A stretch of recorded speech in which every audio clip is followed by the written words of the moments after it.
I'm not gonna sugarcoat this. If you're a natural and you're looking to get to 10% body fat, you're in for a tough ride. The reality is 9 out of 10 guys trying to do this will fail. And the goal of this video is simple. I want to flip those odds in your favor, because as hard as this is, I can tell you from personal experience that getting to 10% body fat can be one of the most rewarding things you're ever gonna do. So what I wanna do is give you 5 rules that if you follow, you're gonna be well on your way to 10% body fat, and most importantly, you're gonna avoid a huge amount of mistakes and pitfalls on your way there. So without any further ado, let's dive right into it. So the first rule that you need to know about is that you're probably going to look worse before you look better. And this early stage of fat loss can be quite demoralizing, especially if you're someone who's been lifting for a long time, you build some muscle, and now there's fear that you're gonna lose all those hard-earned gains. So why does this happen? Well, when you first enter a calorie deficit, your body doesn't just target subcutaneous body fat, it also starts depleting your muscle glycogen reserves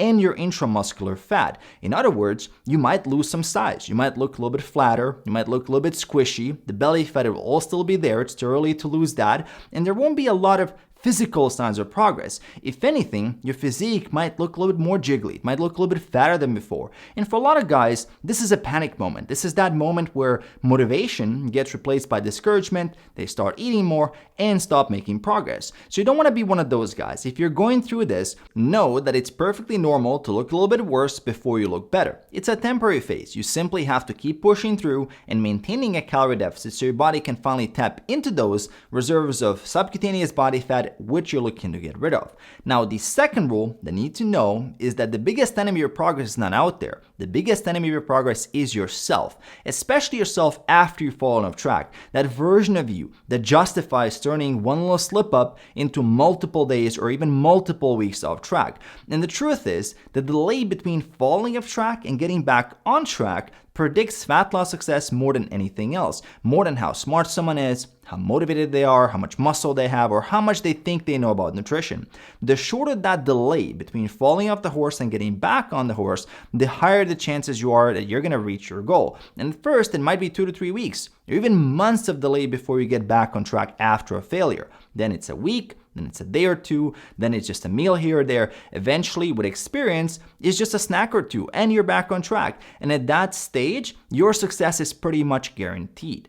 Now, the third rule that you need to know is when you think you're almost done with the cut, you're probably about 2/3 of your way to your goal. When it comes to getting very lean, like reaching 10% body fat, the whole process will take a lot longer than most people plan for. When I went through this for the first time, I thought I was about 2 to 3 weeks or a couple of pounds away from my goal. And just to end up spending an additional 10 weeks dieting to lose those last couple of bits of body fat that were covering my lower abs. I didn't know that I had 10 more pounds to lose to get to the physique I wanted. And the thing is, 2/3 of the way to the goal is when most people start losing focus. That's when little cheats start creeping into the diet and things slow down. And to succeed at this, you need the exact opposite, because the more fat you've lost and the leaner you are, the harder it gets. For every pound or half a kilo you lose, your metabolic rate drops by about 15 calories per day, and on top of that, your food drive increases up to 100 calories per day. So your body needs fewer calories to function, and your appetite is increasing. And that's why so many guys who start around 30% body fat or higher routinely get stuck around 17-20%. The margin of error gets thinner. A couple of snacks, some extra drinks on the weekends, a couple of slip-ups throughout the weekdays, and the scale stops moving down. And at that stage, if you want to continue making progress, you really need to double down on the process. Accurately tracking your food intake, avoiding guesstimates, making sure your steps are on point, your training is on point, hitting the like button on my videos, and really taking things seriously. Losing those last 5% of body fat has to be a high priority or it's not going to happen. Speaking of mistakes, this brings me to rule number 4, which is lessons are repeated until they're learned. In other words, if you don't reverse engineer your slip-ups and figure out why they happen, you're going to keep failing. And slowly over time, that mental database of failures gets bigger and bigger, and you start identifying with it, and it will destroy your motivation to keep going. But if you address your mistakes productively, you'll learn from them. You can acquire more knowledge in 2 to 3 months of dieting than most people do in 3 years of losing the same 15-20 pounds over and over again, repeating the same issues. It doesn't have to be perfect. Don't expect to resolve all these problems overnight and become a perfectly consistent machine. Start by making those bad days less bad. Fix one situation at a time. Don't let yourself fall into that YOLO mindset where nothing matters, you've already ruined it. If you can prevent one bad meal from escalating into a whole day or even a whole weekend, you're already making huge progress. As long as you're improving and learning from your mistakes, it's only a matter of time until you reach your goal.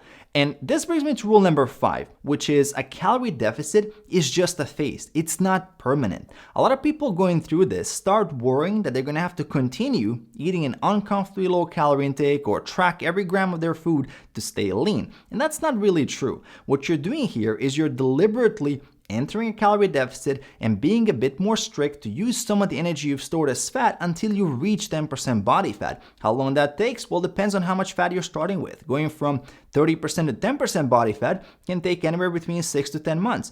But regardless of how long it takes, the calorie deficit phase is finite. Once you reach your goal body fat, you're going to be moving to a higher calorie intake and stop being in a deficit. Your priority will be to eat to maintain your goal weight, and that higher intake will give you more flexibility with food choices. Now, having said that, maintenance and exiting the cut can be equally as hard as losing body fat. It can feel even harder, especially for those who are doing it for the first time. Even though you will start eating more, you're going to be thinking more about food. You're going to be still dealing with elevated hunger levels and some of the other symptoms of a calorie deficit. The mind is very opportunistic. Once the floodgates are open, so to say, and you're in the diet is over mindset, your food drive can reach all-time highs. And one of the biggest mistakes I see people make during this transition phase is to start reintroducing a lot of processed food into the diet. And once those tempting foods are back in, it usually results in overeating and rapid fat regain. The easiest way to overcome this is to temporarily eat the same healthy meals as you did during the last 3 to 4 weeks of your fat loss phase